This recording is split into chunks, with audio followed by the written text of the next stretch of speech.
제가 성도님들 처음 만나 뵙고 그동안 사라졌다가 또 생각날만 하면 또 나타나고 그럴 때마다 이제 아주 온 거죠? 라고 이렇게 말씀을 건네주셨던 그 관심, 그 사랑에 깊은 감사를 드립니다.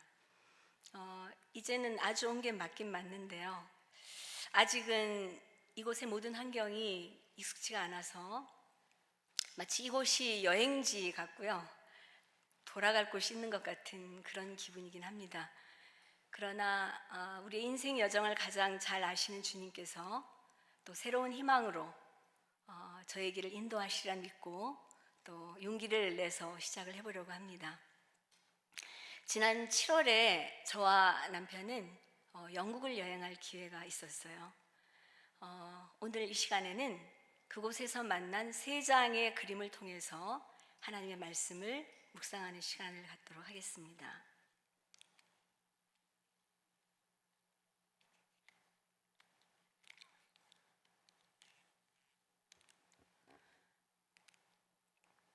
런던에 가면은 그 트라팔가 광장 뒤에 이렇게 아주 멋진 건물에 내셔널 갤러리가 있습니다.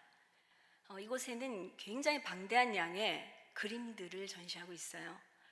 근데 이 그림이 무료로 다 이렇게 관람객들에게 제공되기 때문에 이곳을 찾는 여행자들에게는 마치 큰 선물 보따리를 받은 것 같은 그런 기분에 적게 합니다. 저도 이곳에서 예상치 못했던 한 그림을 발견하고 굉장히 기뻤어요. 조셉 라이트 더비라고 하는 화가가 그린 그림인데요. 그렇게 많이 알려져 있는 화가는 아니지만 사실 이 그림은 굉장히 과학사와 미술사에서 중요한 위치를 차지하는 그림입니다. 이 그림을 보시면 자세히 잘 안 나타났는데요. 이 유리 플라스크 안에 새가 들어있어요. 그리고 저기 빨간 옷을 입고 마치 마술사처럼 이렇게 모션을 취하는 저 사람은 과학자입니다. 그래서 저 플라스크 안에 있는 공기를 에어펌프로 다 뽑아냈을 때에 새가 죽는 모습을 통해서 공기 중에 산소가 있고 산소가 보이진 않지만 존재하고 그 다음에 모든 생명체에게는 이게 필요하다는 것을 실험으로 보여주는 그림이에요. 인류 역사에서 사실 사이언스, 과학이라고 하는 단어가 탄생된 것은 17세기입니다. 그래서 이때부터 자연현상이라든가 이런 것들에 대해서 인류가 관심을 가지고 굉장한 탐구를 하기 시작을 했어요. 그래서 이 17세기를 과학혁명 시대라고 얘기를 합니다. 이것을 토대로 영국을 중심으로 18세기에 산업혁명이 일어나요. 그래서 과학기술의 발달이 이제 굉장히 급물살을 타게 되는데요. 이 그림이 그려진 무렵이 바로 18세기 산업혁명 후반기입니다. 그때야 고작 공기 중에 산소가 있다는 그 산소의 존재를 과학자들이 알아냈어요.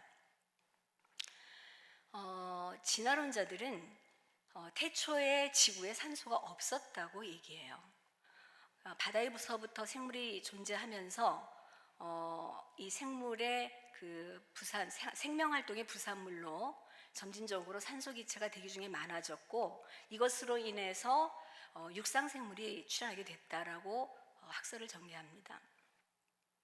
과학이라는 학문은 그저 처음부터 있었던 것들을 그저 발견하고 인간의 언어로 그 현상들을 그냥 수식으로 표현하거나 추론할 뿐이에요.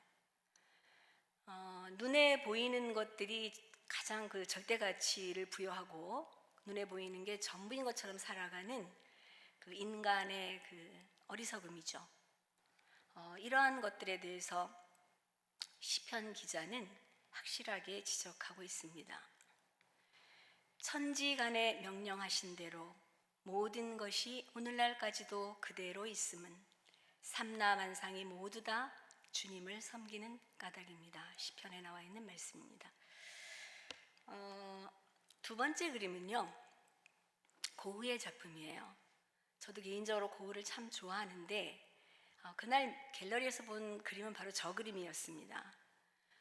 빈센트 반 고흐는 렘브란트 이후 네덜란드에서 가장 훌륭한 화가로 일컬어지는 화가예요. 그는 이제 후기 인상주의 화가죠. 그래서 굉장히 그 색채가 선명하고 사람들의 이제 감성을 이렇게 울리는 그런 작품을 많이 만든 화가입니다. 근데 그가 신학을 했다는 것은 사람들이 잘 모르고 있는 것 같아요. 지금은 그의 그림이 엄청난 고가로 평가받고 있지만 사실 그가 생전에는 한 장의 그림도 팔지 못했고 굉장한 가난과 또 정신적 질환으로 인해서 굉장히 그의 삶이 고통스럽고 어두웠습니다. 그가 그의 동생 테오에게 보낸 편지 글에는 제 사진 안 보내주시면 좋겠어요.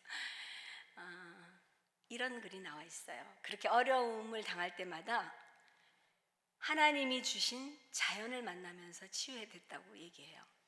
그가 특별히 이 하늘을 치솟아 올라간 저 녹색의 사이프러스 나무를 통해서 생의 의지를 느꼈고 밤하늘에 빛나는 별을 통해서 평안을 느꼈다고 그래요.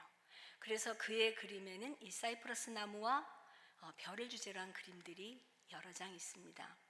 우리에게 유명한 그림이죠. 별이 빛나는 밤. 오늘 저는 이 고흐의 그림 중에 그렇게 많이 알려진 그림은 아니에요. 그림 한 장을 성도님들께 보여드리겠습니다. 그리고 퀴즈를 하나 드릴게요. 굉장히 쉬운 문제예요. 그래서 아시는 분은 손을 번쩍 드시고 맞춰주시면 제가 선물도 드리겠습니다. 근데 제가 성도님들 성함을 잘 몰라서요. 도우미가 좀 나와서 성함을 조금 이렇게 지적해 주시면 좋겠습니다. 네, 나와주세요. 자, 첫 번째 질문입니다. 고흐의 이 그림은 성경에 나와 있는 어떤 이야기를 주제로 한 그림일까요? 아시는 분 손 들어주세요. 네, 먼저 손 드셨어요. 네, 맞췄습니다. 누가복음 몇 장이죠? 10장에 나와 있는 예수님의 선한 사마리아인의 비유를 그림으로 나타낸 거예요. 그럼 질문을 하나 더 드릴게요. 눈을 크게 뜨셔야 돼요. 이 그림에는 몇 사람의 인물이 그려져 있을까요?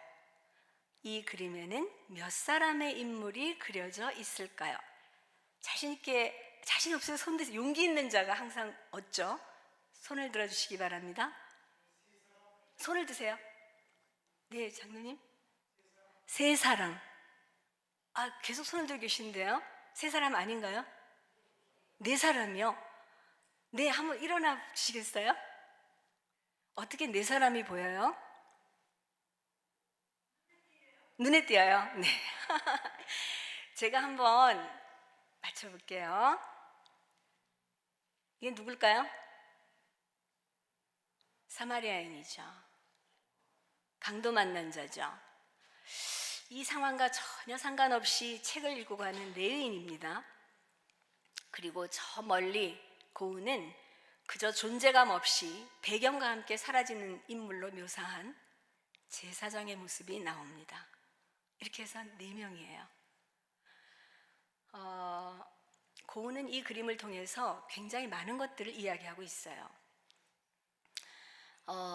사실 강도 만난 자가 더 고통스러운 표정일 텐데 고흐는 강도 만난 자의 얼굴을 굉장히 평안하게 모습으로 표현하고 있고 이 사람을 부축하는 사마리아인은 굉장히 힘겨운 모습으로 표현하고 있어요. 그는 이 사람을 온몸으로 일체되어 받치는 그 무게로 인해서 허리가 휘고 그 다음에 받치는 그 힘을 견디기 위해서 다리의 근육이 이렇게 강조되어 있죠. 그리고 그의 얼굴은 비록 힘겨웠지만 눈을 감고 있는 것으로 표현하고 있어요.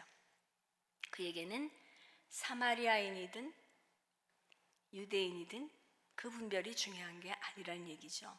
그저 고통을 받고 당장 도움이 필요한 한 사람을 보고자 하는 마음을 읽을 수 있어요. 고흐는 어쩌면 이 그림을 통해서 마비된 우리 인간들의 영혼을 이 사마리아인을 통해서 치유하고 회복시키시는 하나님의 사랑을 나타내고 싶었는지도 모르겠습니다.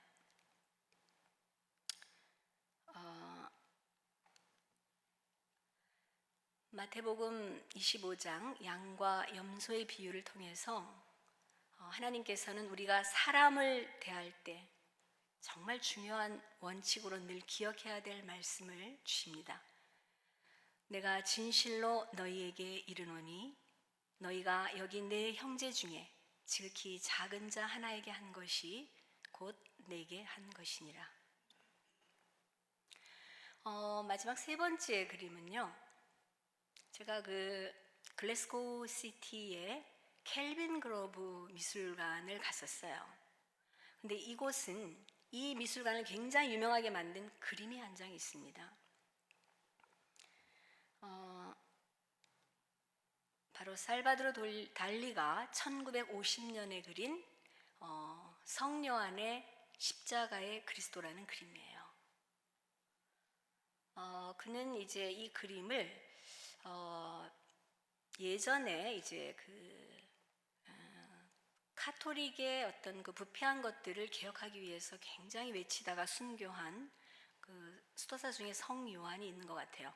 그가 예수님의 십자가의 그림을 습작으로 굉장히 초라하게 그려놨는데, 이 그림이 어느 수도원에 걸려 있는 것을 이 화가가 보고는 굉장히 감명을 깊게 받고 이 그림을 표현해 봐야 되겠다라고 생각한 거예요.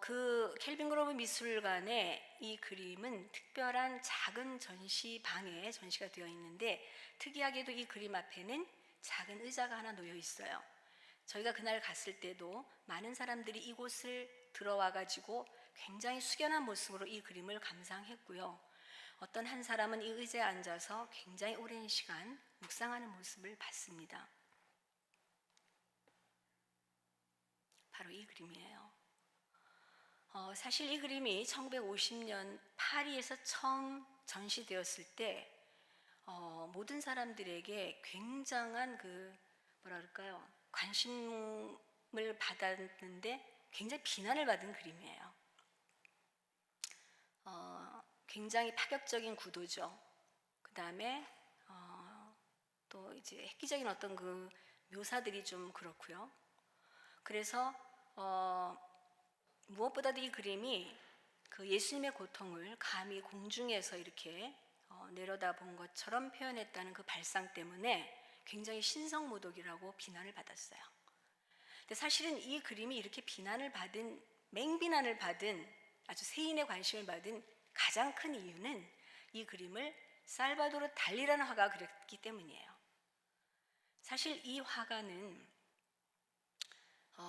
그의 그림이 그저 아주 금기된 어떤 상황들, 또 아주 기괴한 그림, 이런 것으로 덧칠을 했었어요. 스스로 말하기를 하나님에 대한 신성 모독을 주제로 그림도 그리면서 나는 교회의 적이다라고까지 얘기를 했었어요. 그래서 그는 20세기 초현실주의의 아이콘이었습니다. 그런 사람이 감히 예수님의 그림을 그렸다는 것에 대해서 더 공격을 받은 거예요. 그러나 그 당시에 이 글래스고 시티의 켈빈 그로브 미술관의 관장이었던 톰 허니맨이 이 그림의 가치를 보고 이 그림을 굉장히 그 당시로는 고가로 저작권과 함께 사게 됩니다. 그의 예견대로 이 그림은 이후 많은 사람들이 오히려 큰 감동을 받는 그림이 되었고요. 글래스고 시티의 문화와 역사에 아주 중요한 자리를 차지하는 그림이 되었어요. 잘 보시면 달리는 이 그림에서 마치 하나님께서 하늘에서 십자가의 고통 달리신 이 예수님을 내려다보시는 것 같은 4차원적인 구도로 그림을 그렸습니다. 그리고 인간의 제한적인 시각으로 하나님의 얼굴을 표현하지 않고 고개 숙인 예수님의 모습을 통해서 더 많은 것들을 생각할 수 있도록 했어요. 극명한 명암의 대비를 통해서 하늘로부터 쏟아져 내려온 빛은 예수님의 십자가의 고통을 지나면서 이 빛은 인류에게 평안과 안식을 줌을 표현을 했습니다. 십자가 생각할 때마다 우리의 마음이 뜨겁죠. 사실 그 종교 화가도 아니고 그저 이 한 화가의 망상을 하늘로 이끄셔서 승화시킨 이 성화를 보면서 다시금 십자가에 우리의 그 일그러진 모습을 속사람을 변화시키시는 십자가를 생각하게 됩니다.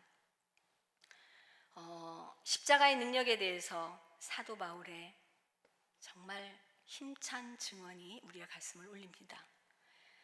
예수께서 우리를 위해 죽으셨다는 이 십자가의 도가 멸망할 사람들에게 얼마나 어리석게 들리는가를 나는 잘 알고 있습니다.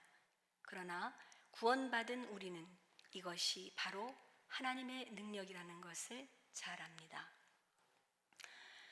매일매일의 삶 속에서 참 모나고 형편없는 우리들을 늘 변화시키시는 하나님의 놀라우신 은혜에 감사하며 살아가는 우리 모두가 되기를 바라면서 말씀을 마치도록 하겠습니다. 행복한 안식일 되세요.